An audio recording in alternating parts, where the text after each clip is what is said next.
562, we would need a motion to approve ordinance number 562. Which is, I'll make that motion. We have a motion, we have a second for the motion. Second. Do we have any discussion by borough councils on the ordinance? All right, there being no discussion, roll call vote, please. Scott Kraus? Yes. Denny Shabala? Yes. Katie Coben? yes. Beverly Farina? Yes. Randy Stoddard? Yes. Debbie Lasky? Yes. Sam McNaught? Yes. All, unanimous? All in favor? Unanimous approval. So the ordinance is As passed. always. Now we'll go to the part of the meeting where we have public comment other than on ordinance 562. If anybody has a comment. Can I make one comment? You certainly may. Before we get into that, I hope everybody has taken this three-part pamphlet that is here. Everybody should have that. That gives an explanation, the letter that was sent out and distributed to your home. Come and get one. Distributed it to your home. It's an answer to that, and it also is a page in the back of that that shows back in 1978 when we purchased this property for the purpose of expanding the fire company. So that will give you an explanation. And one other thing that I want to ask, everybody is here tonight who is interested in this, and I hope all of you are interested in this, that you want to remember that this will be our council chambers in the new municipality. This is going to be, that wall is going to be taken out, it's going to be expanded into that hallway. So this will be the council chamber. That's why it must be handicap accessible. The architect calls that shut. When you have a municipal building, you have any major expansion, you have to make it all handicap accessible. Okay. And we want everybody here to go through this building, come downstairs, through Sherry's office. I want you to look in the fire company because we're going to have firemen down there to show you the circumstances that these firemen who have volunteered their lives to help us in time of need, how they're working, and show you the area where they have to meet and have their camaraderie so that they can sit down, have a meeting, maybe have a Coca-Cola, play a game of cards. They can't play ping pong because there's no room for it. They can't shoot pool because there's no room for it. It's a disgrace what they have had and how they're working. I want you to see that because that's what this is all about. And George Buca, the chief of police, is going to be downstairs. He's going to show you our police department so you can see where 4 policemen and some auxiliary, and not auxiliary, but part-timers, work on them in that police department and bring prisoners in there. There's not even a place for the prisoners to go to the bathroom. If they're in there being interrogated or held, George or whomever's on duty has to take the prisoners outside and bring them in the front of the building. It's a disgrace what they're operating under. We had it, John Latimer put this thing perfectly.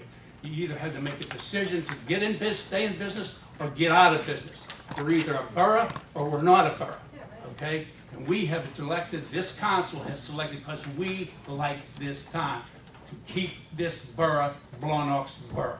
Okay, so please take a look through this building afterward and please see what we have.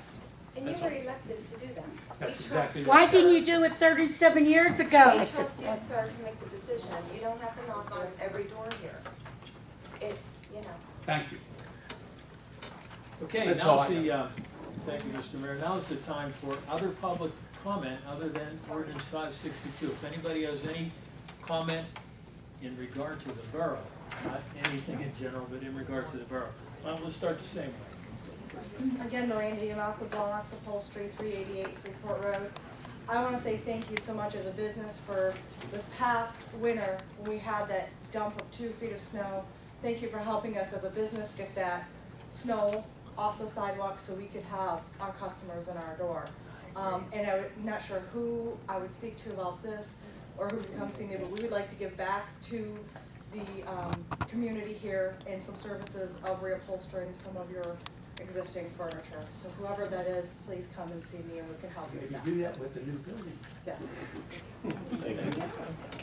Anybody else in the first row? Any comment? Just a quick question. This is general. Where would we be able to see the final plans for the structure of the building that's being? When it is finalized by the architect, also, they'll be done at our public meetings also, so we'll probably have him come back and he's made one or two presentations already, but he'll make a final one, and then we'll go out to bid, and then the bids will be awarded at a public meeting also, which anybody can attend. Anybody in the second row? Yes, sir. My name's Tom Charzak. I live at 151 Second Street, and I just wanted to ask whether or not there is a repaving schedule in existence for this coming year. And if there is, if the borough engineer could stop and talk to me before the final plans are there. We have standing water on our street, and it's been there for a long time, but the ground in the road is like a foot over where the curbs are. Tom, are you on Second Street? Yes, Tom, Tom, you on Tom. second? yes, here in a second, we have applied for CDBG grant for Second Street. okay. If you could request the engineer to get together with me, I can tell them what some of our concerns are. Okay. Anybody else in the second row wish to make a comment, any general nature? Anybody on this side? Yes, I just want to thank everyone for trying to improve the town. And I just want to explain to everyone that we are not against it. We just want to make sure that your request is reasonable and that is understood by residents.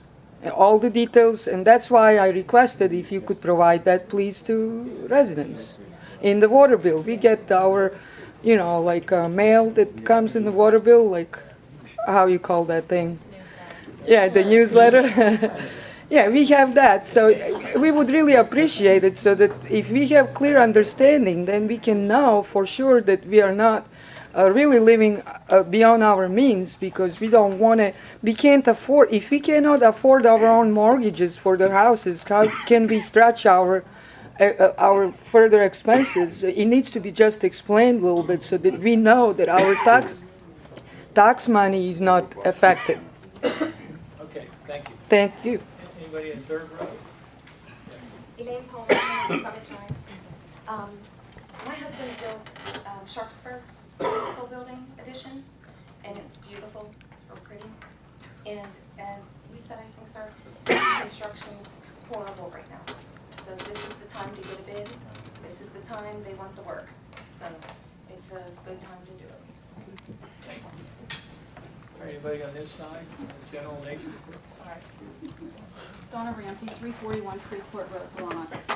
I just met a woman who moved into Blawnox like about a month ago, and she's handicapped, she's in a wheelchair, and she lives on that side of Freeport Road, and she said she can't go down the sidewalk in her wheelchair because the parking meters don't allow her, she can't get her wheelchair through. And so what she has to do is go down Freeport Road, hoping that she doesn't get hit. I asked her if she could come on this side of the sidewalk, and she said it's still very difficult. Is there something in the future where we're going to be making it wheelchair accessible for people on Freeport Road? We've just done it. They did all the curb cuts and everything on Freeport Road. And on the side streets, we just had, 30-some of those done. Can't get down the sidewalk. Well, what's happened in the past, this is a state road. The state widened the road many, many years ago, back when they took the streetcar tracks out. That narrowed the sidewalks. That was state mandated how those are. We do have parking meters there, which I can understand. The only way that we could do anything there is to expand that cartway, which would mean taking people's property to do that. And or narrow the state road, which I don't foresee them being able to. Could we give just us slice that off those permission. parking meters and have a pay station like they do at Pitt Well, and some of the other? we're looking into a lot of Okay. things. So, with all this that's been going on, we have a list of priorities, where we're all volunteers too, same as the firemen, okay? We're doing the best we can. We've done what I feel is a very good job managing your dollars in this borough. When I took over here as president of council, we had some problems. We didn't have much equipment to do things with, and we didn't have much money to do anything with. We made some changes in the water how we pay for water, where we purchase water. We've saved millions of dollars just on how we do the water. Yeah, I don't mean to interrupt you. Let Well, me- I know, my 3 minutes are gonna be up, so I don't. Well, we're not Let me gonna just make- penalize you for that. Okay, well, go But I ahead. think you need to know that we did not take this on lightly. We gave this much thought, and again, it got down to, are we gonna stay in business or are we not? We have done much, much more than has been done in this borough in many, many years without raising taxes.